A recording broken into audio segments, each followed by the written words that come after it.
नमस्कार दोस्तों।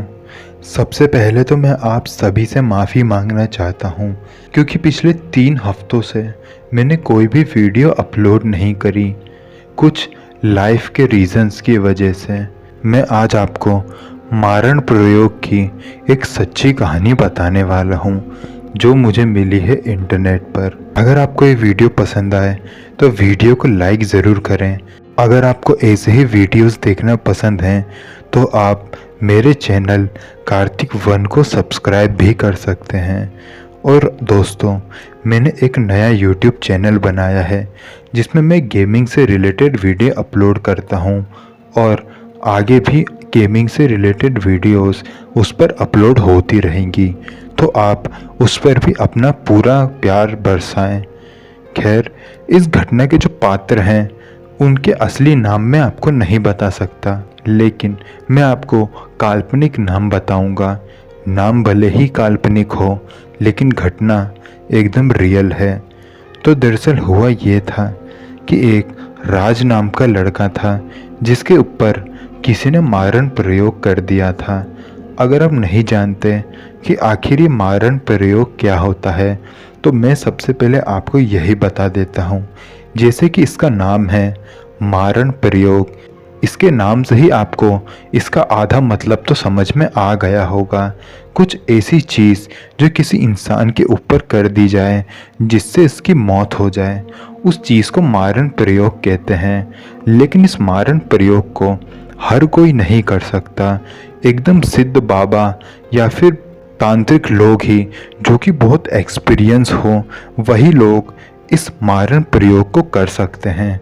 मारण प्रयोग को करना हर किसी की बस की बात नहीं है। मारण प्रयोग के दौरान जो भी लोग इस मारण प्रयोग को करते हैं वो सामने वाले के ऊपर भूत, पिशाच या फिर कुछ ऐसी नेगेटिविटी छोड़ देते हैं जो कि उनकी जान लेकर ही मानती है। इसलिए इस पूरे प्रोसेस को मारण प्रयोग कहते हैं। और अब आगे की कहानी मैं आपको सुनाऊंगा राज जी के पॉइंट ऑफ व्यू से। मेरा नाम राज है। आज मैं आपको मेरे साथ में घटी एक बहुत ही डरावनी और भयानक घटना बताने वाला हूँ।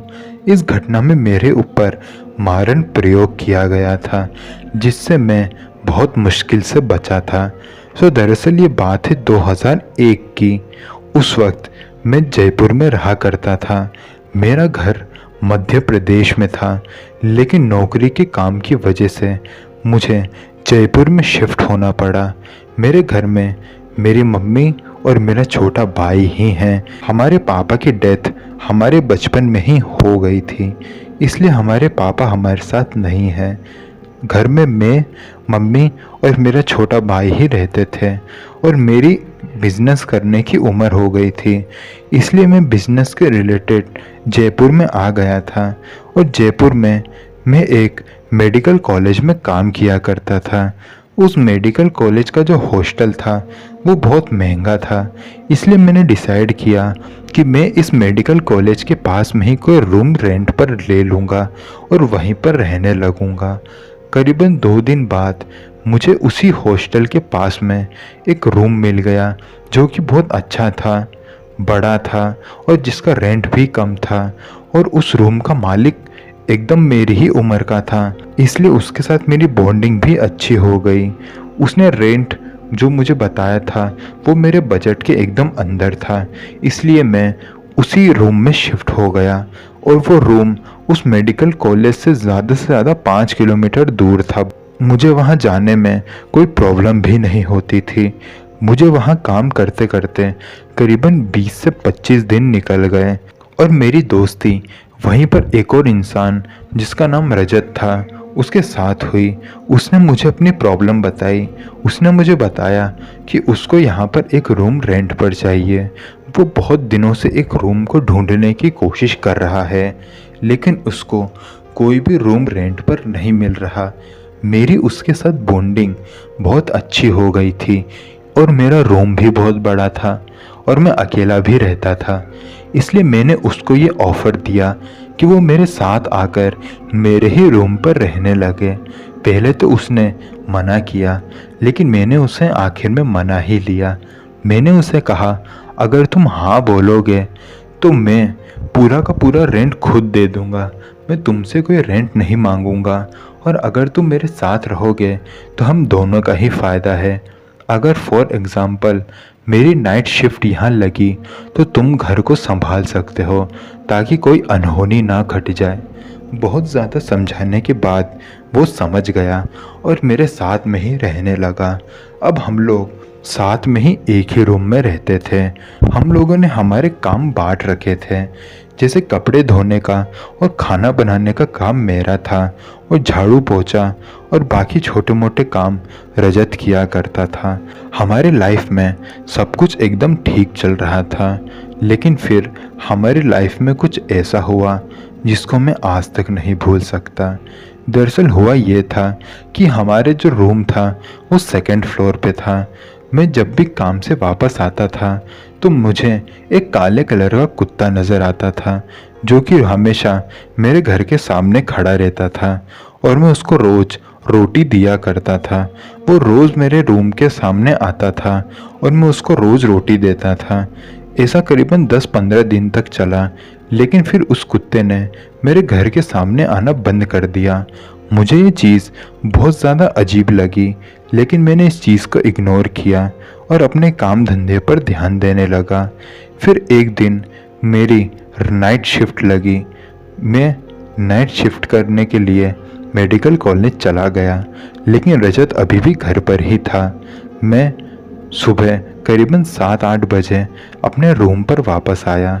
जब मैं अपने रूम पर वापस आया तो मैंने देखा कि वही काले रंग का कुत्ता जिसको मैं रोज़ रोटी दिया करता था, वो मेरे ही घर के पड़ोस में एक औरत रहती थी, उसके घर के बाहर बंधा हुआ था। उसको देखकर ही पता चल रहा था कि इसने कई दिनों से कुछ नहीं खाया, और उसने जैसे ही मुझे देखा तो वो अपनी पूंछ हिलाने लगा। मैंने उस घर के अंदर आवाज़ लगाई जहाँ वो औरत रहा करती थी। उसके अंदर से एक औरत बाहर निकली। दिखने में वो एक तांत्रिक से कम नहीं लग रही थी, वो बहुत ज़्यादा डरावनी लग रही थी। खैर, मैंने फिर उसको कहा, तुमने इस कुत्ते को यहाँ क्यों बांध रखा है?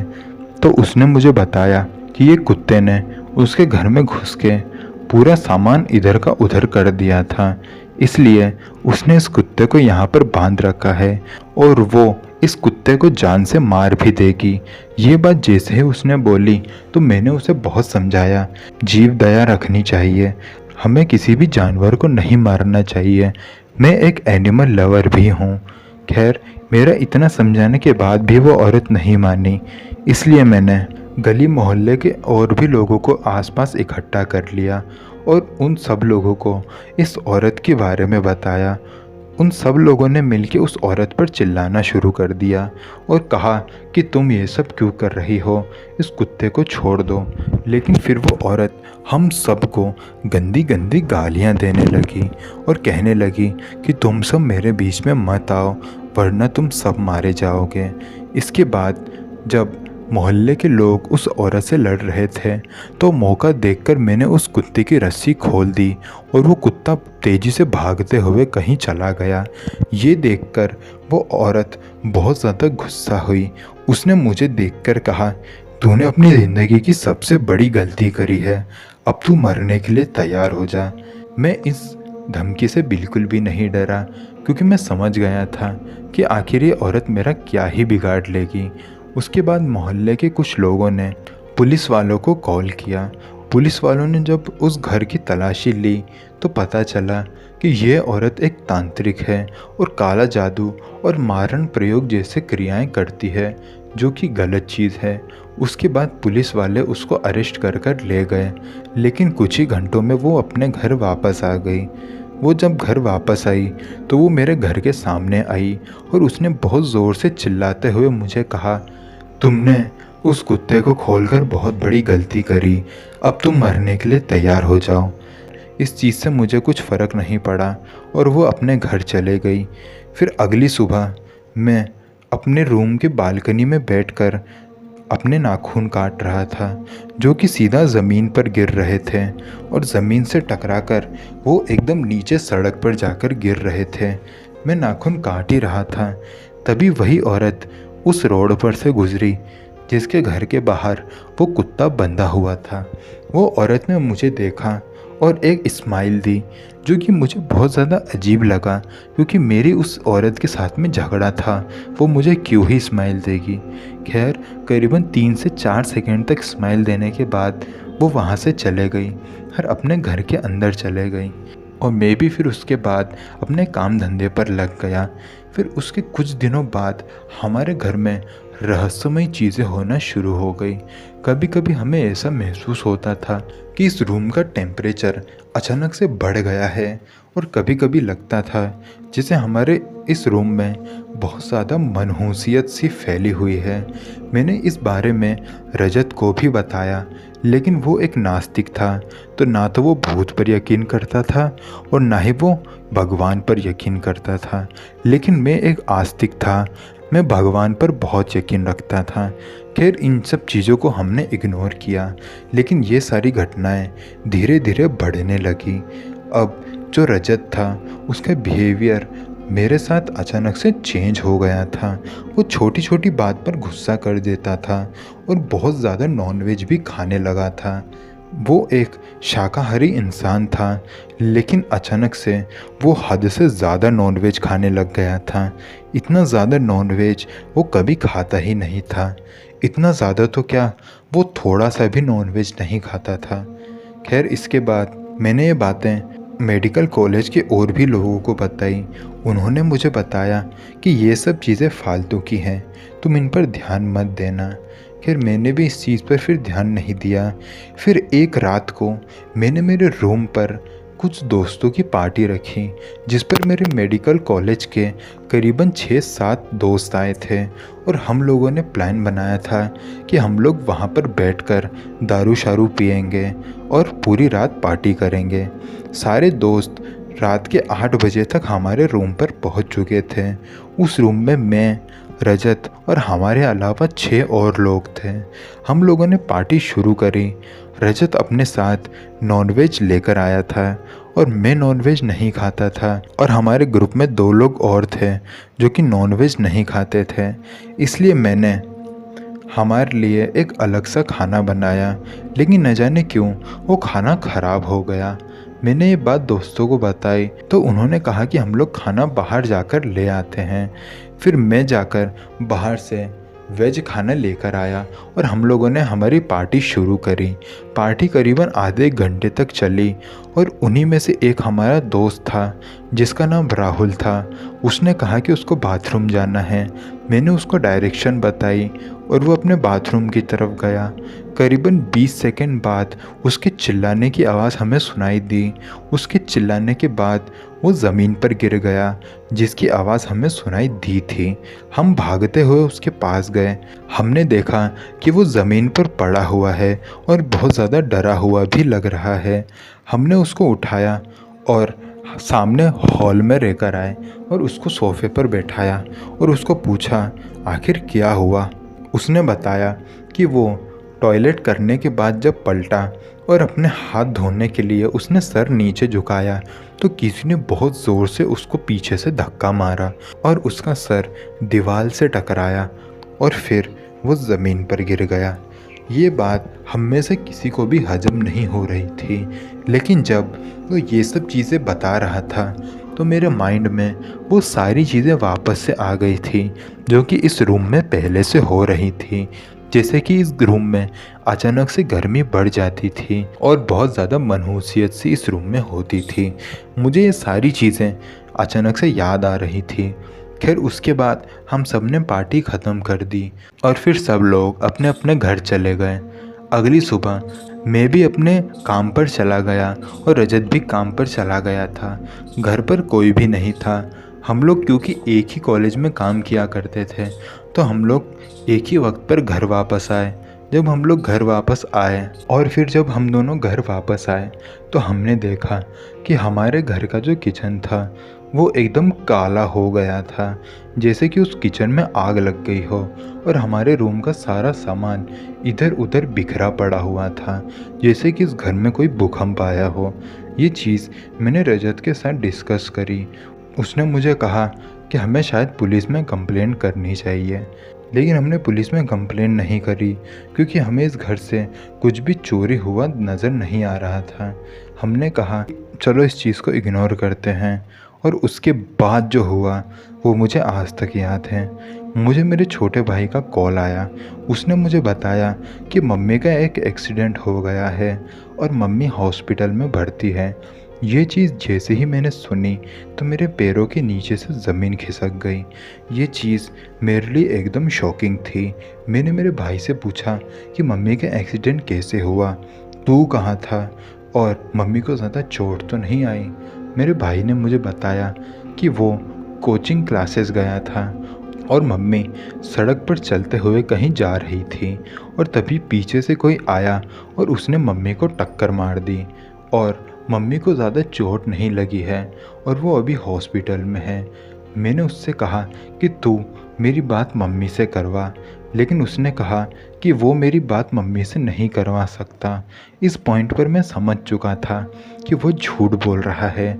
वो नहीं चाहता था कि मुझे कोई टेंशन हो, इसलिए मैंने भी उससे कुछ नहीं कहा और ये कहकर फ़ोन रख दिया कि मम्मी का ख्याल रखना। फिर मैंने मेरे एक दूसरे दोस्त जिसका नाम विपिन था उसको कॉल लगाया, जो कि एमपी में ही रहता था। मैंने उसे सारी चीज़ें बताई और उसे कहा कि वो हॉस्पिटल में जाए और देखे कि मम्मी कैसी है और मुझे बताए। विपिन हॉस्पिटल में गया और उसने मम्मी को देखा और फिर उसने मुझे कॉल किया और बताया कि मेरी मम्मी के सर पर 12 टाँके आए हैं और मेरी मम्मी बहुत ज़्यादा सीरियस है। ये चीज़ सुनकर मैं बहुत ज़्यादा डिप्रेस हो गया। मैंने रजत को कहा कि मैं कुछ दिनों के लिए एमपी जा रहा हूँ, मेरे मम्मी के साथ ऐसा कुछ हो गया है। उसने कहा कि ठीक है तुम जाओ, मैं यहाँ सब कुछ संभाल लूँगा। फिर मैं ट्रेन से वापस से एमपी गया और मम्मी के बारे में सारी इन्फॉर्मेशन निकाली कि वो कौन से हॉस्पिटल में हैं। मैं वहाँ गया और वहाँ जाकर मैंने उनसे सारी जानकारी ली कि आखिर उनका एक्सीडेंट हुआ कैसे। उन्होंने मुझे बताया कि वो बस रास्ते से चलते हुए जा रही थी और सडनली उनका एक्सीडेंट हो गया। फिर मैंने उनसे पूछा कि आपने पुलिस में कंप्लेंट की कि नहीं, तो मेरे छोटे भाई ने कहा कि हाँ कंप्लेंट कर दी है। उसके बाद मैं पुलिस स्टेशन गया। मैंने उनसे इस केस की अपडेट मांगी। उन्होंने मुझे एक सीसीटीवी फुटेज दिखाया जिसमें ये क्लियरली नज़र आ रहा था कि मेरी मम्मी सड़क से कहीं चलते हुए जा रही थी। फिर वो 2 सेकंड के लिए रुकी और सड़क के पार कुछ देखने लगी। वो क्या देख रही थी वो सीसीटीवी फुटेज में नज़र नहीं आया। वो कुछ देख ही रही थी। इतने में ही एक बाइक वाला आया और उसने मम्मी को ठोक दिया और मम्मी ज़मीन पर करीबन 20 से 25 मीटर तक घिसड़ते हुए गई और फिर वो बेहोश हो गई। ये चीज़ मेरे लिए बहुत ज़्यादा शॉकिंग थी। फिर करीबन 20-25 दिन मम्मी के पास रहने के बाद मैं अपने काम पर वापस आया। जैसे ही मैं अपने रूम पर आया तो मैंने देखा कि रजत सो रहा था सोफ़े पर। मेरे पास उस रूम की चाबी थी, इसलिए मैंने रजत को डिस्टर्ब नहीं किया और रूम के अंदर चला गया। जब मैं उस रूम के अंदर गया तो मैंने देखा कि उस रूम में से बहुत ही गंदी बदबू आ रही थी। आखिर ये बदबू किस चीज़ की थी मुझे समझ में नहीं आ रहा था।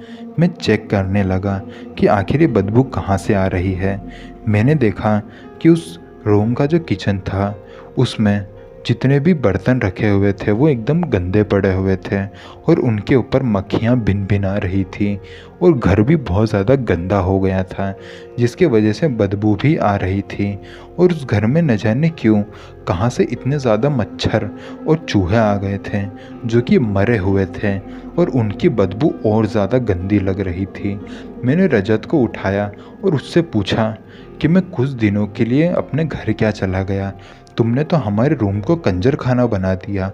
उसने मुझे फिर बताया कि वो इस रूम को जितनी बार साफ़ करता है ये रूम उतनी बार और गंदा हो जाता है। ये चीज़ सुनने के बाद मुझे लगा कि शायद वो बहाने मार रहा है, इसलिए मैंने उसकी बात पर ज़्यादा ध्यान नहीं दिया और कहा कि चलो साथ में मिलकर इस रूम को साफ़ करते हैं। उसके बाद मैंने उस रूम में एक छोटा सा मंदिर भी बनाया था। जैसा कि मैंने आपको पहले बताया कि मैं एक आस्तिक आदमी हूँ, इसलिए मैंने उस रूम में पहले भी एक मंदिर बना रखा था। जब मैंने उस मंदिर की तरफ देखा तो मैंने देखा कि वो मंदिर भी बहुत बुरी तरह से तितर बितर हो रखा था। मुझे बहुत ज़्यादा इरिटेशन हुई और फिर मैंने अपने आप को ही कहा, अरे यार, अब मेरा ये मंदिर किसने उजाड़ दिया। फिर हम दोनों ने साथ में मिलकर वो रूम साफ़ किया और फिर अपने काम धंधे पर लग गए। उसके बाद एक रात को हमारे रूम पर हमारा एक और दोस्त आया जिसका नाम जयंत था। मैं, जयंत और रजत उस रात उस रूम पर ही मौजूद थे। जयंत को मुझसे कुछ काम था इसलिए वो हमारे रूम पर आया था। हम दोनों आपस में हमारे रूम की बालकनी पर खड़े होकर बात कर ही रहे थे। इतने में ही रजत वहाँ पर आया और मुझे गंदी गंदी गालियाँ देने लगा, लेकिन वो अपनी आवाज़ में मुझे गालियाँ नहीं दे रहा था, वो एक औरत की आवाज़ में मुझे गालियाँ दे रहा था। और ये चीज़ जयंत ने भी देखी थी।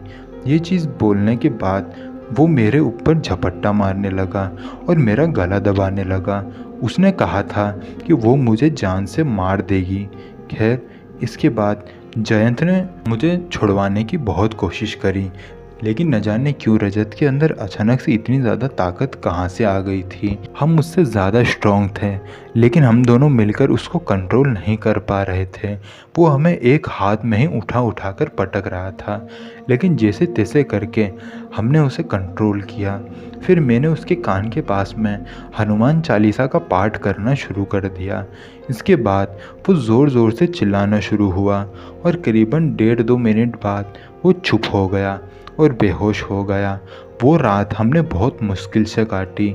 उसके बाद अगली सुबह मैंने उज्जैन में हमारे एक पंडित जी थे, उनको कॉल लगाया। उन्होंने सारी चीज़ें सुनी और मुझे कहा कि मैं उस लड़के को लेकर उज्जैन आ जाऊं। मैंने उन्हें बताया कि ये पॉसिबल नहीं है, हम उसे लेकर उज्जैन नहीं आ सकते, क्या आप यहाँ आ सकते हैं। उन्होंने हमें बताया कि वो तो यहाँ नहीं आ सकते, लेकिन उनके 2 शिष्य हैं जो कि जयपुर में ही रहते हैं, वो हमारा सारा काम कर देंगे। वो 2 लोग थे। पंडित जी ने हमें उन दोनों का नंबर दिया। फिर मैंने उन दोनों शिष्यों को कॉल लगाया और सारी बातें बताई। फिर करीबन 5-6 घंटे बाद वो हमारे रूम पर आए। उन्होंने एक साधुओं जैसे कपड़े पहने हुए थे। उन्होंने घर के अंदर एंट्री मारते ही हमें कहा कि इस घर के अंदर मारण प्रयोग किया गया है। ये मारण प्रयोग क्या होता है मैं नहीं जानता था। मैंने पंडित जी से पूछा कि ये मारण प्रयोग क्या होता है। उन्होंने बताया कि मारण प्रयोग कई लोग अपने दुश्मनों पर करते हैं ताकि उनकी जान चली जाए। उन्होंने मुझे ये भी बताया कि ये मारण प्रयोग तुम्हारे ऊपर किया गया था, लेकिन क्योंकि तुम भगवान में बहुत यकीन रखते हो इसलिए ये मारण प्रयोग तुम्हारे ऊपर काम नहीं किया। और तुम्हारा दोस्त जो कि नास्तिक है और भगवान पर यकीन नहीं रखता, इसलिए ये मारण प्रयोग उसके ऊपर चला गया। उन्होंने मुझे ये भी बताया कि इसका मतलब ये नहीं है कि मैं सेफ़ हूँ, ये मारण प्रयोग मेरे ऊपर भी लग सकता है। उन्होंने उस पूरे घर का शुद्धिकरण किया और मेरे हाथ पर एक तावीज़ भी बांधी और मेरे गले में भी एक धागा बांधा और रजत के भी गले में और हाथ में धागा बांधा और तावीज़ बांधा। उसके बाद पंडित जी ने उस पूरे घर को एक बार फिर से शुद्ध किया और वो हमसे पेमेंट लेकर चले गए। उसके बाद हमें उस घर में कभी भी कोई नेगेटिविटी फील नहीं हुई और सब कुछ नॉर्मल हो गया। और मैं समझ चुका था कि ये मारण प्रयोग उसी औरत ने किया है। मैं उस औरत के पास गया, लेकिन जब मैं उसके रूम पर गया तो मैंने देखा कि वो औरत वहाँ से सब कुछ ख़त्म करके जा चुकी है और अब उस रूम में कोई नहीं रहता। वो आखिर कहाँ गई जिसके बारे में उसने किसी को कुछ भी नहीं बताया। और ये रहस्य आज भी एक रहस्य ही रह गया कि आखिर वो औरत कौन थी, कहाँ से आई थी और कहाँ चले गई।